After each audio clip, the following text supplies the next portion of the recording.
Good evening, reader. So, Oak Bloke here, and I'm going to talk through my latest article, which I'm about to publish, which is um, DGI9 again. If you haven't had enough of my last video, now let's see if I can say something original and different today.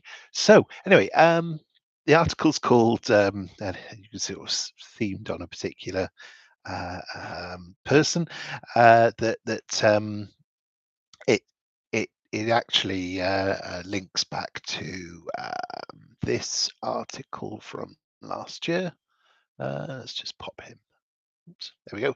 Pop him there. So yeah, links back to this article from last year. And in this article, what I did was I looked at the 2023 results of Cordiant, I think it is Cordiant Infrastructure Trust and DGI9, and compared to how they were. Metaphorical blood brothers. They sort of were sort of performing very similar to one another, uh, and then um, yeah, this was the chord, so it crashed down but came back up, whereas this just crashed pretty much. So when you compare the two together, the blue being the Cordiant, the orange being DGI9, I guess the point of this article was that DGI9 had fallen a long way, and compared to aspects like the amount of profit it generated, the amount of cash it generated, the amount of so I was just sort of comparing assets against assets. The loss making Hudson asset versus the profit making Sea Edge asset at DGI9, the profit making Elio asset versus the Speed Fiber asset. Both Irish based wireless internet, um, or at least internet connectivity. I think this one is more around wireless internet, and then this one is fiber to the cabinet, but similar-ish sort of space, similar, same country. And of course the big one was that so this is Poland, this one is Czech Republic, and of course this is the UK. So it was a comparison of the NAV, the profit, the EBITDA earnings. So at the time, I mean, Arqiva uh, uh, had a higher profit than the combined Emitel and CRA. It was profitable, whereas these weren't. That seems to be quite a big reason. And yes, the valuation, the NAV at the time was that versus that. So the NAV was half the NAV of that, yet it was making bigger profits, bigger EBITDA. Um, but of course, yeah, I sort of acknowledge that, obviously Arqiva was also more indebted, and was paying things like higher rates of higher interest charges. So yeah, anyway, compared them. This comparison chart here was essentially this is the total PBT of the cord assets. I mean, this was at the time was NAV of 800 million, and the just kind of when you compared them, there was almost no comparison. But here we are, 9 months later, 8 months later, nearly 9 months later, and of course, Cordiant's gone up and DG9's gone down. So much for my pontificating about how great DGI9 was, because clearly, and of course, there's a dividend on top. So not only have Cord shareholders made 10%, but have been rewarded with a dividend as well, whereas hard-pressed Digital 9 shareholders have enjoyed no such bounty, and just more and more bad news. So today's article was the metaphorical battered and bleeding boxer knocked out on the floor. Cord has won the battle. It's all gone horribly wrong, or has it? Can DGI9 get back up on the count of course, 9 and uh, fight its corner? Can it deliver something back to people, back to investors? That was the point of this article. Anyway, that's quite a lot of chatting. They announced a new NAV, which is 35p for DGI9, so a drop of 11.6p, which is further bad news, as I said. Um, that's partly because they've so the predecessors, the previous Triple Point, the previous investment managers, pretty much had negotiated a deal for EMIC1, the the connectivity from Europe to Africa to the Middle East to India. Despite well, we're now at peace and everyone's handing back prisoners and hostages in Israel and the Palestinian territory. And in any case, even whilst the Houthis were still rocketing ships and all of that sort of thing, somehow or other, the cable laying ship managed to fend off missile attacks and who knows what, and successfully laid the cable. So it's very unfortunate. Obviously, I don't want to go back over last article, but very unfortunate that here we are in February 25, where EMIC1 and Aquacomms would actually be a flipping good business, and they're both the synergy of the both together, and they've been sold separately. But anyway, look, that ship sailed, and that's the 3.3p there, which is you can't really put too much blame on the new people, the new investment manager, because pretty much that deal was done by the predecessors, and I think they've kind of more or less had to live with that. But of course, what they will have done is kitchen sink what they've inherited and had a look at it and said, we're gonna look at making further adjustments. So they've adjusted a further 7.3p downwards. Now, interesting, the wording in there update. They don't make it overly clear, but I would direct your attention to the words adjustments made. So if we just sort of highlight where those, can you see against, adjustments have been made, so slightly differently worded, but here, and here, we see the words adjustments made. I would just direct your attention to Arqiva, and there is no wording adjustments made. In other words, they actually say that their assessment confirms the intrinsic value, confirms. So no reduction there by the looks of things, but what we therefore need to say to ourselves is, well, there's reductions here, here, and here. Now, what I've done in this article, and I don't know the exact figures, but you can see, Sea Edge was bought for 18, revalued downwards at 14 in the last update. We were told it was in our best interests not to know, but 3% of the NAV was valued on a certain valuation approach, and that the glove fitted that it was the Sea Edge asset that they were referring to. So 12 million seems like that's correct, actually. So what I've done in contributing towards this 7.3 is write it down a further third. So I'm now saying I reckon it's going to go for 8 million.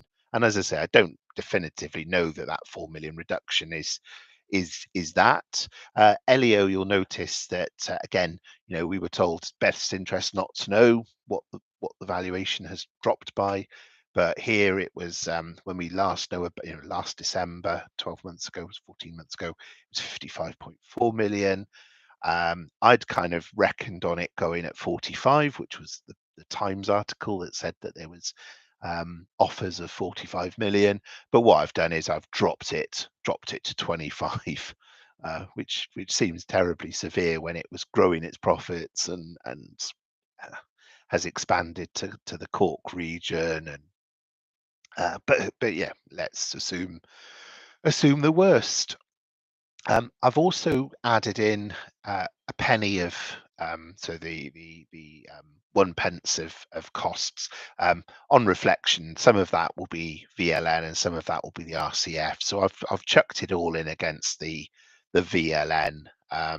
So there might be that actually needs to go up and that needs to go down a little bit. But anyway, and then the Vern earning, I've dropped that by 30 million as well. So that's how I get 7 pence. Or sorry, yeah, get that from 46 to 35, which is what they say is on new number. So I've got the numbers to agree essentially. So the same for those of you who watch my prior video. Essentially, what I do in this column is kind of say, well, okay, with these assets. What do I do here? Yeah, it's trying to remember what the point of this column was actually. But anyway, well, let's move to this column here where I sort of say, well, look, let's assume these are sold. Let's assume those are turned into cash. Actually, sorry, yeah, it's come back to me. Basically what I did here was say, well, okay, with these assets sold, obviously the money goes in the bank. With those assets sold, the money goes in the bank, and these are the reduced amounts now. So what I'm kind of essentially saying is, well, that's kind of how much cash will have rolled in. So if we now just pay off that RCF, then obviously that reduces the cash. If we pay off part of the VLN, then that reduces that. So we kind of end up with, essentially a net position in the next few months, assuming that these are the prices that it's sold for. And notice that the Vern earning is still here on the books, and there's still 10 million of cash, or 9 million of cash.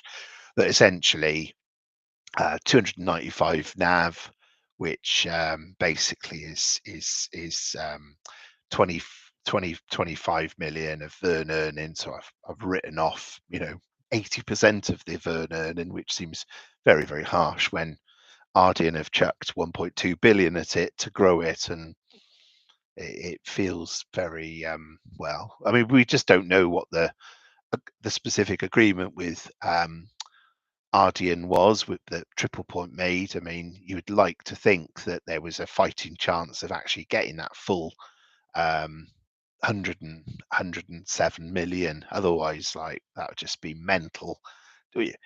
Why would you do it and not just write off the money? It would make no sense for it to have been an impossible objective. But equally, we haven't been kept informed as to how that asset is how the Vern business is performing. Even though they've been receiving updates, they haven't been sharing those updates with investors. So we're in the dark as to how much of this is actually going to remain. Although we do know that half of it was written off back here in June. We do know that they'd written off nearly half of it, 52 of the 107 here. So I'm now sort of assuming that. So kind of net position is that there's still going to be some under these new, even more pessimistic set of assumptions that you're kind of left with about 90 million of debt, and then the Arqiva asset for however much you buy DGI9 for. Now that means, and let's just show it to you here. That means that because the market cap's 86 million at today's 9.9p, and I'm that's basically it nets off anyway to 85. So when I take all the 85 million. So what we're really saying with even these harsh, even harsher set of reductions, essentially, based upon Arqiva being worth 380 million, or 51.76 of it being worth 380 million, that even with that debt and even with that market cap, you're getting it at 55% off. And then once that earning potential if the earning potential, if this written off value here actually does come off, then that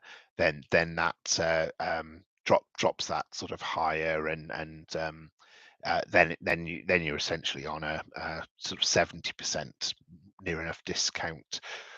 So yeah, look, I mean, there's still value there.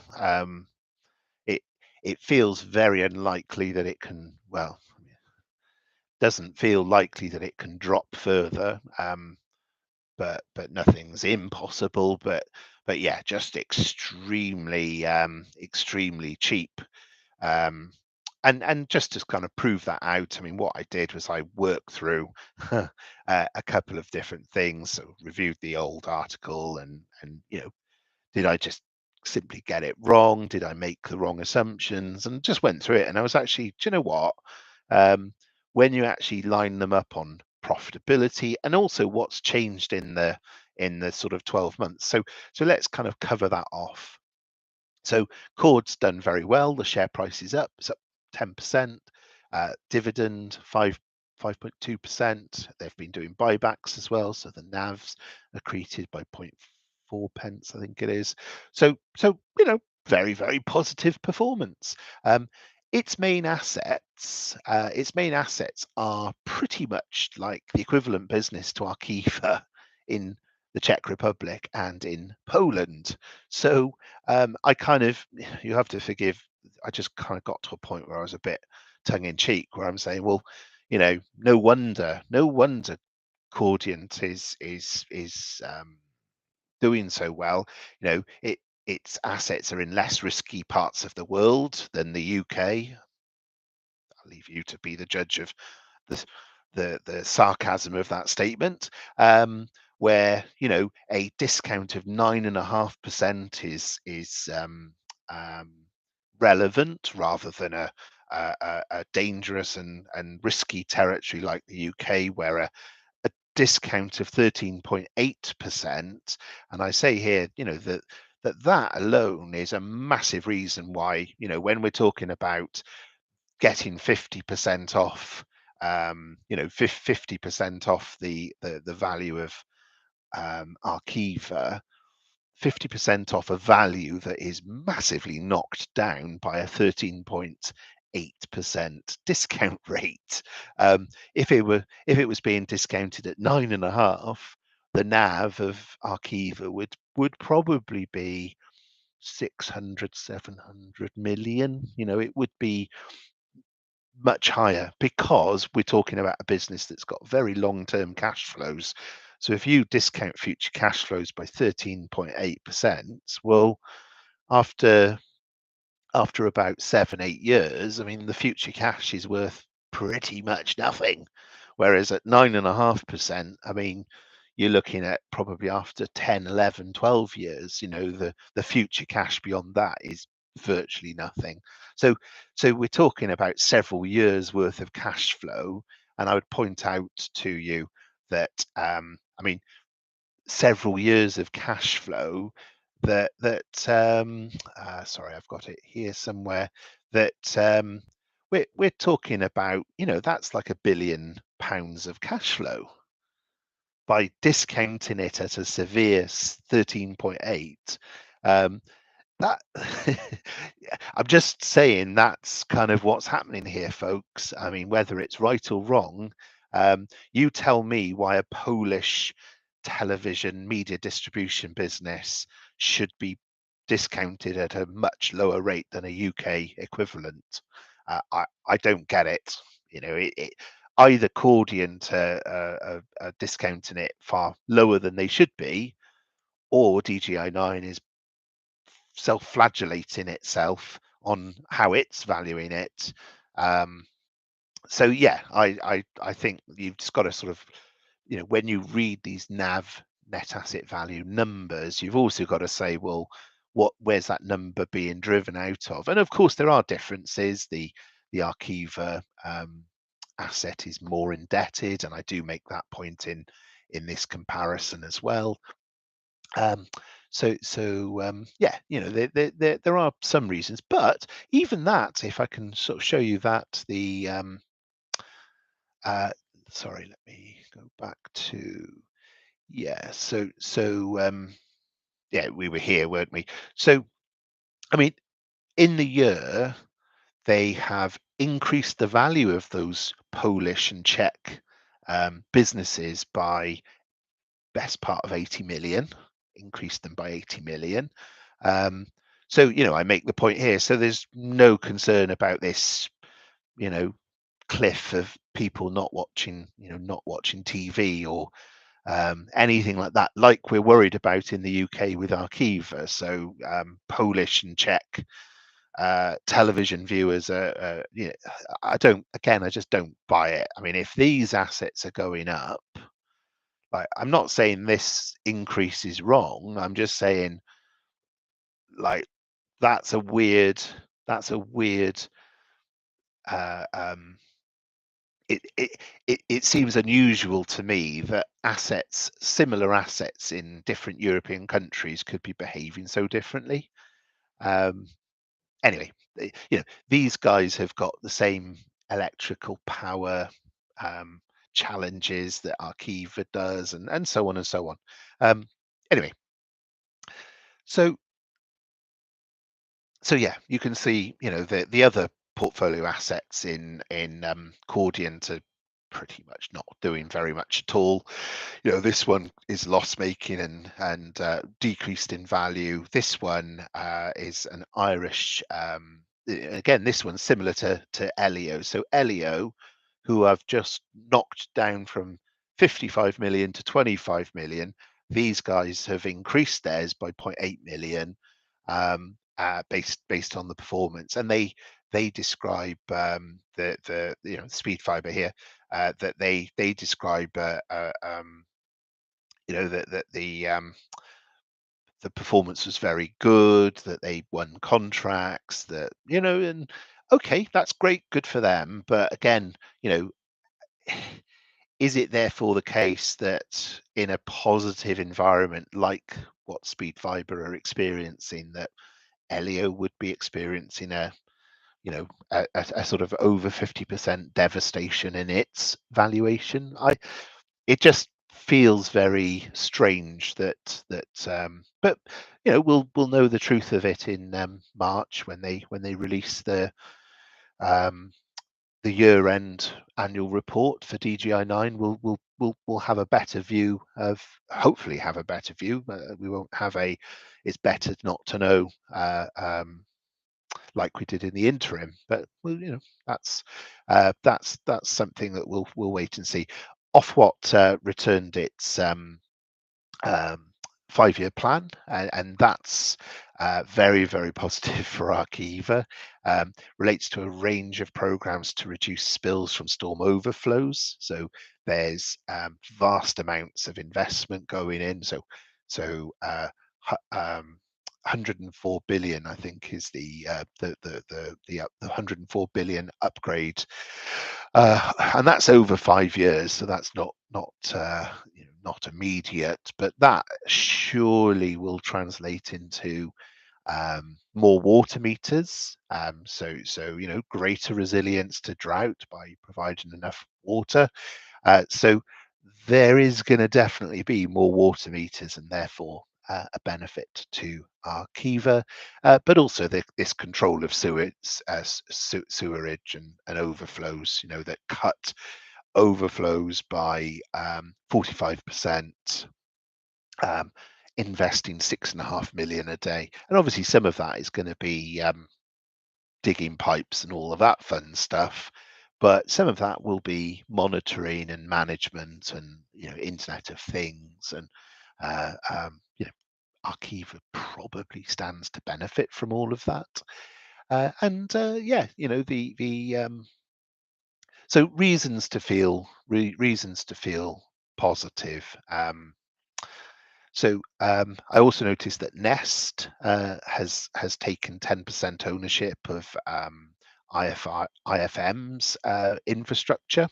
So Nest, if you don't know that, that's a UK pension provider set up by the government. I think it's sort of an arm's length, semi public organisation. So they're going to increase their allocation to private market assets to 30%. So £22 billion in the coming years, and this investment is 5 billion. So one of those assets is Arqiva. So I'm sure Nest did due diligence before buying Arqiva and the other assets that IFM investors own. They own 15% of Arqiva. So again, seems to me that it's not this unloved asset that nobody would want to buy when we see that somebody is indirectly buying it and wants to buy more. You know, doesn't seem like a bad idea to say to Nest, would you like to buy more? Anyway, that's not for me to say. But anyway, this is how it now looks in the smackdown between Cord and DGI9. So these are Cord's assets. Here's the revenue that they generated. Now, what I've done is they've given in the interim report the 6-month numbers. So I've just doubled them to kind of get an annualized equivalent number. Everything in this, what color is this? Sort of yellowy, sandy color are new numbers that they disclosed. These numbers here in white and in red and green, these are these are either calculations or they just didn't disclose. Like we were previously disclosed what level of cash Emitel and CRA have. In the latest report, they don't bother to tell us. Only tell us the level of cash at Speed Fibre. So I've just left the old numbers in there. That I'm not saying, but what we see is the gross asset value is, and this is the debt on the so this is the top level topco debt. The net asset value is 952 million. They bought these assets for 884 million. So that essentially they've seen sort of about 70 million of growth from the looks of things, which is great. And here we can see, there's the price earnings. These two assets here are on 14 times, 15 times. Arqiva, so this is DGI9's assets, on price earnings of 13 times, so cheaper than these. And this price earnings, that was driven out of the, I think I just used the EBITDA level, which obviously is not price earnings, or in fact, maybe I used these numbers here. Yeah, I did. Sorry, I did use these numbers here. So these are just the old numbers. So they didn't disclose the profit before tax. So actually, these were the old PE numbers in the prior period. But you can see there, that's the as at 30th of June 2024 number there, price earnings of 13 times, and not being funny, but price earnings of 13 times for a infrastructure asset that's got 3.1 billion of contracts and so on. I mean, you wouldn't normally value something that has a sort of pretty much a monopoly position. You wouldn't normally value something like that at just 13 times. You just wouldn't. That's cheap. That's cheap no matter which way you look at it. What you'll also see is the EBITDA is 152 million versus 310. So these assets generate less than half of the profit of Arqiva alone. Obviously, the other DGI9 assets have got EBITDA values as well, but I haven't considered those because obviously they're for sale, and I'm just yeah, just haven't. Anyway, pro rata, you could say, well, 51.76 of that number is 160 million. So essentially, you're buying um, essentially you're buying um, so I'm just rescuing my shoe. The dog is chewing. Oh, thankfully hasn't done too much damage. Anyway, sorry. Um, bit of a bit of a quick emergency there. What was I saying? Yeah. When you compare these, I mean, the order book is massively higher compared to, well, the disclosed order book. Again, they've only disclosed one order book, which is Emmaus, but that's, I mean, even if that other one, CRA, is, that's the same, let's say, then, the combined, they have one third of the order book of Arqiva, yet are valued, much higher than Arqiva. The revenue totals 320 million versus 680 million. The EBITDA, again, this one's double. Now, the only part that you could argue, well, Cord's doing better and stronger, is the EBITDA growth here for Emitel and CRA versus the EBITDA growth here for Arqiva. However, there's another way that you could look at this. You could say, well, if these guys are growing their EBITDAs at 15, 16%, I mean, could there be a positive read across for Arqiva? Now, the time period here is for the period March 24 to September 24, whereas this period here is June 23 to June 24. And we all know that interest rates were high, inflation was high, electricity prices were very high in that 12-month period, whereas last year, between March and September, electricity prices were much lower. As you know, your bill came down, inflation was coming down, interest rates were coming down. So grounds for optimism? I think so. I think that you could say, well, if these guys in these countries can grow the profitability of what they're doing, and they're doing all the same sorts of things that Arqiva are doing, with the exception that Arqiva have got a much larger smart meters business. These guys have got a small smart meters business, but it's tiny. Arqiva's one is much bigger, and we've seen, of course, the various news about the different contracts. In my last article, I talked about how they'd been awarded several million new smart meters contracts. So lots and lots of reasons to believe that EBITDA growth for Arqiva in the period to June 25 will be really good, I think. Certainly I wouldn't be sort of saying this 8.7 was typical. Some of this shrinkage was down to power prices, also down to the hedging instrument that they've got, that again that expires in just over a year's time. So there's, again, lots of reasons to be and yes, the debt, of course, debt is 1500 versus 500, but pro rata. That, I mean, actually, this was an interesting thing. I thought, well, actually, yes, the debt's and that's the glass chin that people can, that Cord can use to say, well, we're much better because our debt's much lower.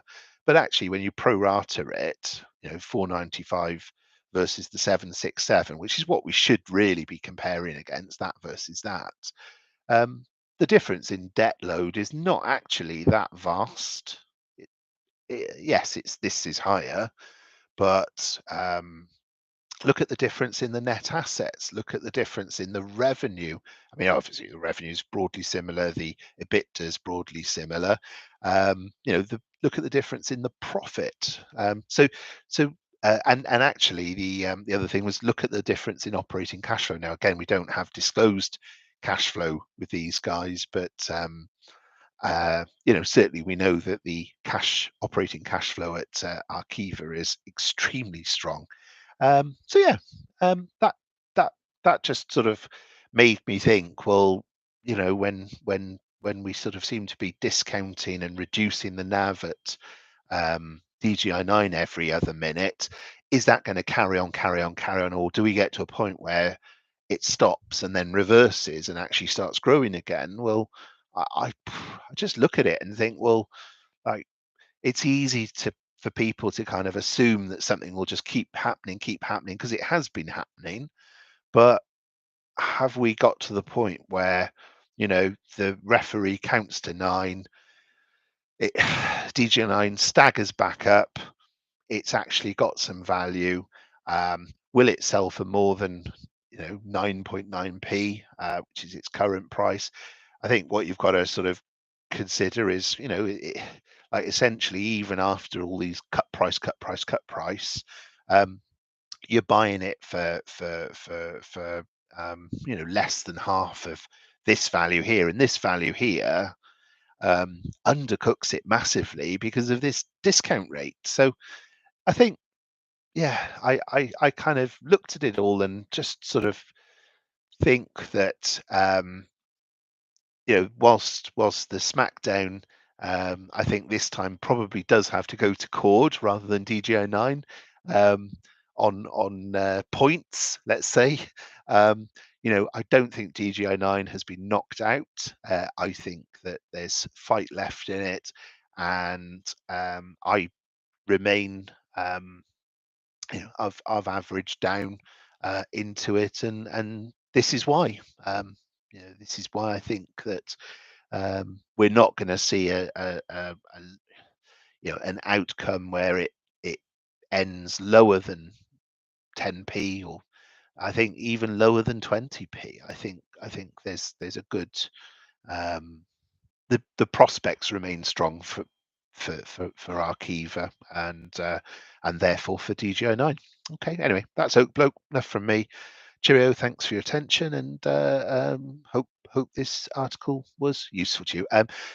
My Oak Bloke Substack is oakbloke .substack.com, so you can find other articles there, and do subscribe to my channel. All that's fun stuff, and thank you again. All right, bye bye for now. Cheerio.